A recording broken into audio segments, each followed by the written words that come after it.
Hey guys, the Gamer Untamed. So today I am going to be doing a sort of a game review. And I know this is a different setup as well, just letting you guys know. Obviously, I'm on my beanbag. Oh, and also, before I actually start anything, look at this henna tattoo. It's awesome. Cost about like 20 bucks to do. Anyway, so clearly I'm not doing a gaming review, otherwise I won't be in this setup because I think it's a cool idea to have it here, although it would make sense if I was doing book reviews because I've got my bookshelf and my water bottle. But still, I'm going to not be reviewing a book, although the movie was a book, and it is. I'm going to be reviewing the movie of The Hunger Games Catching Fire. Oh, this is really dusty. Shows that I don't read. No, I'm kidding. I just have read them all already.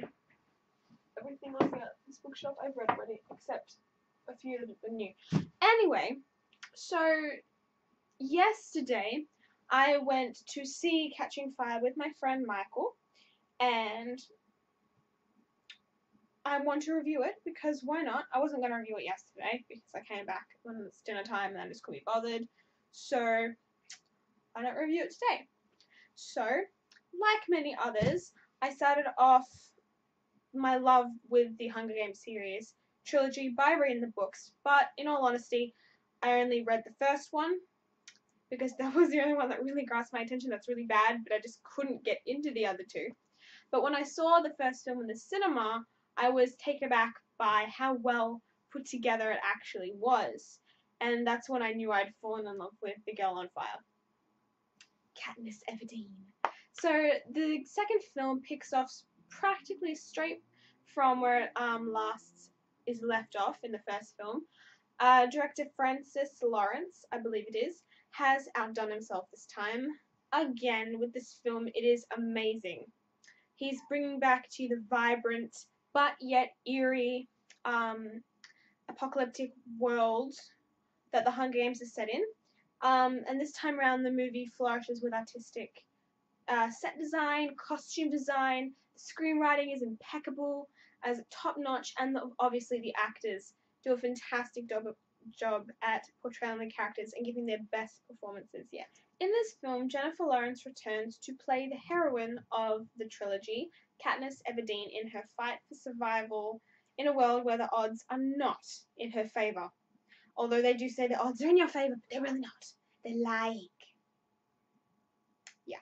Jennifer Lawrence is one of the most down-to-earth people in the Hollywood industry, which makes me really excited and happy because I was watching a couple of her interviews. She's nuts. She's crazy, and it's hilarious, and it's nice to see an actor that's not, snotty like most are these days. So it was really cool to watch her and who she is, because she's one of my favorite actresses because she's down to earth and a hilarious person to just listen to because she's so funny. Other than that, she is also just a fantastic actress in general in her portrayal of Katniss because she really connects with the character. She not only captures the character's strong points, but she also captures her flaws as well, which makes her a really excellent actress because she doesn't just portray the traits of a character that are, the best. She captures her at her worst moments as well as at her best. So the main cast is back. If I'm reading names, it's because there are a lot of names. So there's Peter Mellark, who's played by Josh Hutcherson. Got it. Gale Hawthorne by Liam Hemsworth. President Snow by Donald Sutherland. Hamish Abernathy, had to read that one. Woody Harrelson and Effie Trinket, who is played by Elizabeth Banks. All of these people are amazing actors and actresses who just, give the best performances of their characters. I mean, seriously, they connect with them so well. This is why they are called actresses and actors. But each of these characters have really matured in really big ways for one, we see Gale, who really wasn't in the first one, but we see him and Katniss and their relationship developing, as well as Peter's and Katniss's friendship more than the act of a romance they put on. We also see Haymitch caring more than he did in the last film.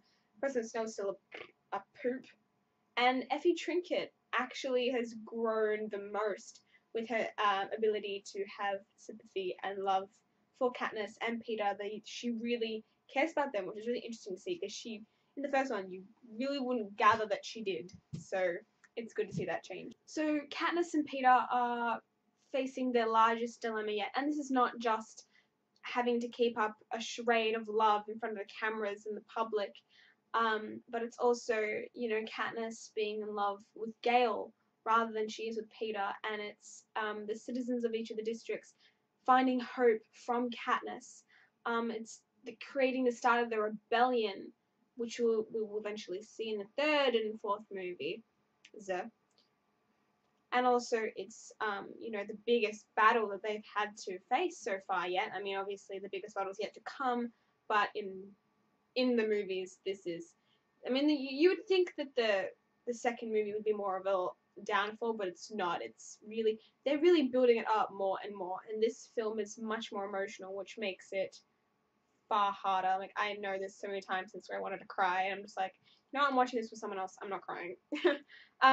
We also are drawn to meet many new faces, which are welcoming, many new actors' faces, as well as many new, characters that we get to see. Personal favourite character that we had to see was Finnick.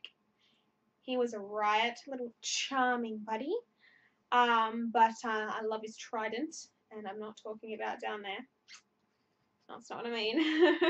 I mean, he actually has a trident, and I think that's pretty cool. So yeah, it's really nice to see like other actors and actresses come in, and also an actress that we haven't seen for a very long time, someone who played a minor role in Pride and Prejudice, which is a little bit ridiculous, but alright, whatever. She really did a good job at playing crazy person. Don't know what her name is, but she was in Pride and Prejudice. She was one of the twins. So yeah, that's pretty funny to watch when you see other characters come in that you envision in other movies. But they do an excellent job of portraying the new characters in the film, which make this film so much better with the additions. Catching Fire is a roller coaster of emotions. I mean, you'll be scared, feel sympathy for the characters and empathy as well. Have moments where you connect with them and even shed a few tears. I don't know, that's just me. On-screen performances and chemistry are what make this movie so good, as well as the fantastic writing by screenwriters Simon Beaufoy, so I had to read that, and Michael Arndt. Arndt. Yeah. Sorry guys, your names are weird. No offense. Why can't you have a name like Peter? Oh, it's the character's name. What a coinky dink. No. It's the on-screen chemistry and the fantastic screenwriting that make this film, I think. It's not just, CGI and the setting. It's really the characters and the actors and the performances. And the chemistry, obviously, and the writing. That's everything in a movie, I think. I mean, you could have a really good set, but that's not going to make you have the best movie. You'll be sure to experience a large range of action, of course. The Hunger Games is never complete without action and adventure. And of course, this movie has a lot more emotional scenes. I mean, the Rue scene can probably never be topped in the Hunger Games franchise. But, they really up it, and it's, like, depressing sometimes. But it's a good you can't have good depressing, but, I mean, for a movie, it's good depressing. You can be sure that nothing is going to drag on. You might feel like it's going to, but then boom, something happens, and it's just like, yeah, it's not going to drag on at all. Every line that was featured in every scene, every line was needed, because it was executed magnificently, and I'd like to see what deleted scenes they have, because I know that what they had in there was perfect, the right amount, the right context, and I can't seem to fault this movie. Even if I wanted to, I can't. Like, there's only probably one thing I can fault, and that's the ending. Because the ending, I hate cliffhanger endings, because I feel like it's not finished. I mean, the films aren't finished, but I'd like a simple movie to, cut. I don't like cliffhanger endings. Simple. Because, like, for example, in the Harry Potters, they didn't have cliffhanger endings. Because, I mean, they knew they were going to come back around again, but still, I suppose they can't because it's years passing, so it makes some sense, but still. Katniss Everdeen, as a character, is a force of nature and a true hero for the districts, each district in this film. She will never back down for standing up for what she believes in. I mean, occasionally she has to because people are at risk. But this what makes her a truly remarkable character to aspire to be like. Because I know there are a lot of kids and young people who will aspire to be like her because she is an outspoken person and she does what she feels and she acts on her feelings. She brings hope. That's the most important theme in this, is that she brings hope, and that is represented by the Mockingjay pin that she wore in the first one, and it's around a lot. The theme starts to really build up in the second film. What I love about Katniss is that she isn't just one of those heroes that, I'm so heroic, I'm the best. No, she's so humble, and she doesn't believe like she's doing good. She's trying so hard, but sometimes it doesn't work that way. But the way she really stays alive in these games is because of her sheer smart and skill, and that's because she tries hard. It's not just because it's there, it's because she tries. Which makes, my parents are being annoying and they're talking really loud. I love that this character is so connectable and relatable because she's a real character, which makes it just fantastic to, listen to. I was going to say something else at the end of that, but then I couldn't remember. To connect with Katniss, one must understand the corruption of bureaucracy and would want to stand up for rights. I think that's one reason why you'd want to connect with Katniss, to be her friend, for example. No, but perhaps this will become a new source for human rights advocates actually, because I know when I was talking in class in English, someone suggested that this was a good film where it talks about oppression, and that's oppression of the districts. And I think that this film will become sort of one of those moral films of a generation, because it's truly an inspirational film in itself. I really can't wait till we get to uncover the rest of the pieces of the film and see everything be put together like a puzzle to put an end to the Capitol's control over the city, because, they're a bunch of poos. Like, they're just in the way, and they think they're so cool with their pretty little outfits, and then everyone else is struggling in, poverty. What the hell is wrong with you people? I don't understand. But no, I really can't fault this film aside from the stupid little ending part that really just pissed me off, because that's my own personal preference. This film was excellent. I would see it over and over again. If someone sat me down in front of it, I would sit through it like a million times. I'm just like, it's beautiful. But I would give this film a 10 out of 10. Yay! That's always good. 10 out of 10 is great. So I hope you liked my review of The Hunger Games Catching Fire. Please like this video, give it a thumbs up. Please comment, leave a comment below, and of course please subscribe to my channel, because that would be super dandy. I was going to do an in-depth conversation, but I changed my mind. I would really, really like to do debatables with another person. So if anyone wants to do a debate with me sometime, let me know. I know I'm going to get a few friends to do some with me, so we can have two sides of the story and see. It's not really about winning a debate, it's just to debate a topic, which I think is a really cool idea. So I'm probably just going to call a new place called Debatables or something. But I will be doing in-depth conversations. I don't know if I really want to debate against genetic modification, because I don't know anyone who would disagree with me yet. But if anyone disagrees with me, so this is what I agree with. I think genetic modification and enhancements and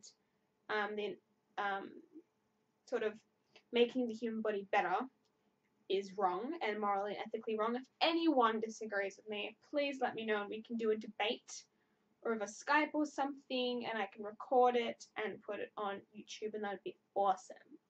So yeah, I gotta get my fraps to work though. Gotta figure that out.